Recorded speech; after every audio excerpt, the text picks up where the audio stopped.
Hi, I'm Andrew Kane from Bright Ideas Training, and welcome to this video tutorial on how to overcome frustrating problems. Life's always going to present us with problems, but whether you get stuck and frustrated or whether you overcome them depends not so much on the seriousness of the problems themselves as the approach you take to them.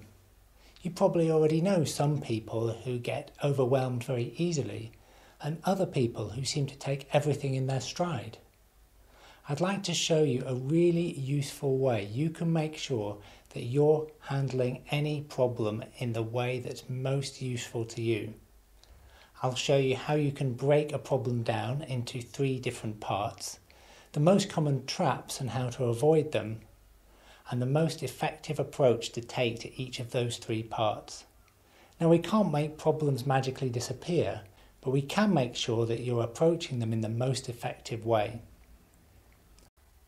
I don't know what might be on your mind right now, so I'm just going to use some simple examples, but it'd be really useful if you could just now think of a situation that you've been finding frustrating that you'd like to handle better, so you can relate it to what we're talking about. Okay? I don't know if you've heard the story of Nasruddin one night. There was a dark night in town apart from a little pool of light under a street lamp. And Nasruddin was there crawling on the pavement under the street lamp. And his friend came up to him and said, "Nasruddin, what are you doing crawling around on the pavement?" Nasruddin said to him, "Well, I've lost my keys, I'm looking for them." His friend asked, "Well, Nasruddin, where did you lose these keys?" And Nasruddin said, "Well, I lost them in the fields over there." His friend was quite surprised and said to him, "Well, if you lost them in the fields over there, why are you crawling around on the ground here under the street lamp?" And Nasruddin said, "My friend," he says, "there's so much more light over here." And I think this is one way in which we get very often stuck in trying to tackle frustrating problems. Our minds take us to where it's easiest to place our energy and attention rather than to the places where the solutions actually lie.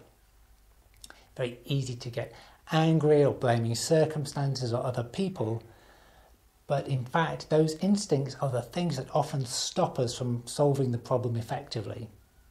If you think of an example of organising a picnic, and then when you arrive at the picnic, you find that it starts raining.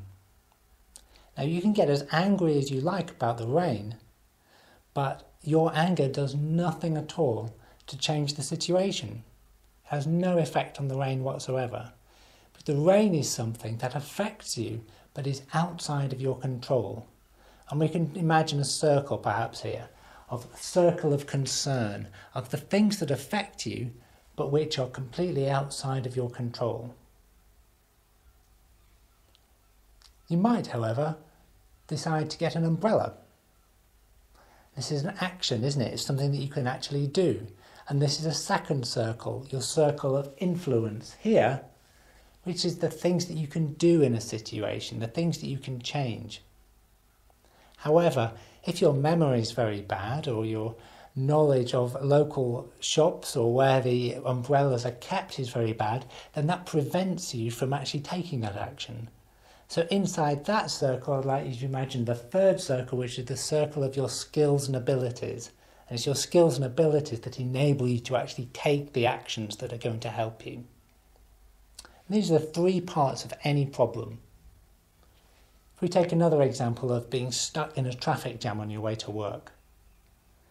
Now, the fact that many other people want to travel in the same direction at the same time is something that's completely outside of your control. So the fact that the traffic jam exists goes here in your circle of concern. But there are things you can do about it. You could travel at a different time, you could take a different route, or you could decide to change your inner reaction to the situation. These things all belong in your circle of influence. So suppose maybe you decided to feel calmer in that situation. But then maybe you don't know how to. Maybe you've been getting angry at this traffic jam day after day after day and you simply don't know how to be calmer. Well, that goes in this third section here, your skills. So maybe you need to learn how to feel calmer, like you need to learn how to use a meditation technique that's going to enable you to handle that situation better. So you can break that down into those three sections. I want to show you something quite interesting too, because when we focus outside our area of control, you know that trap I was talking about earlier? Yeah, it has very interesting effect as well. Because when you focus outside your area of control, like that person getting more and more angry and annoyed in the traffic jam, it makes us feel helpless and frustrated. And that helplessness and frustration actually begins to waste our energy, which means that our area of influence and our skills begin to decrease. It's like they get smaller. And we become less able to handle a situation. When, however, you focus on your circle of influence and your circle of skills, then the opposite happens and they begin to grow and you become more able to handle the situation and more able to influence it in a way that will be beneficial to you. Let's look at another example. So suppose there's someone at work who I find really difficult. Now the fact that my colleague is driving me mad and is doing certain things, whether they're playing with their biro or talking noisily, there's not anything I can directly do about that. That's an area that's in their free choice, isn't it? But there are things I can do, and there are things I can change about myself. Like if I've been too shy to ask them to stop, for example, then I could decide that I'm going to change the way I act in that situation, which goes there. But maybe I don't know how to do that. In which case, maybe I need to learn some assertiveness skills or practice with a friend that would enable me to then be able to take the action that's going to help resolve that situation. When I'm focusing on what I can do rather than how annoying they are, I'm feeling better about it, and I'm also in the position to take action that's going to help me resolve that for myself. So I've shown you how you can take any problem and break it down into three different parts. The area of concern, the things that affect you but which are outside your control. The area of influence, which are the actions that you can take, the changes that you can make. And the area of skills, which are the abilities that enable you to perform those things. We've identified the traps that people often fall into, so you can be aware of them and avoid them. And we've identified the most effective approaches to each of those three areas.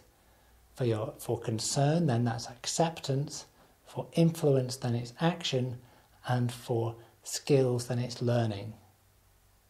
And I know you understand that intellectually, but it's putting it into practice is the thing that matters. And practice is perhaps a useful way of thinking about it. To be applying it every day as you get better and making sure that you're focusing on the things that you can change and the skills that you need to help you do that. You'll probably also find that there are some things that come to you more easily than others. So, for example, some people might find it very easy to accept things, but quite difficult to take action. Other people might find it easy to take action, but are reluctant to learn new skills that will help them be more effective. And wherever those weak spots are for you, you can notice those as well and identify them as you go along. So apply it to your frustrating problem and any other problems that come up in your life and see what happens. Thanks for watching. Drop me a line and let me know how you get along.